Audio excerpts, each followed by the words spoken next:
विदयेतिना श्रीवेङ्कटनिवासाय श्रीनिवासाय मङ्गलम्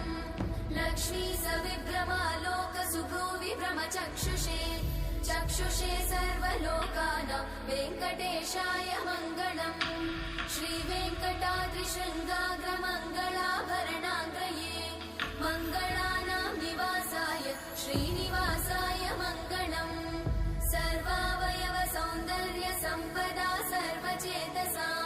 सदा सम्मोहनायास्तु वेङ्कटेशाय मङ्गलम्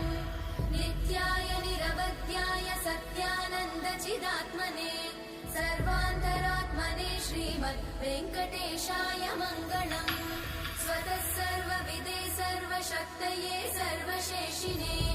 सुलभाय सुशीलाय वेङ्कटेशाय मङ्गलम्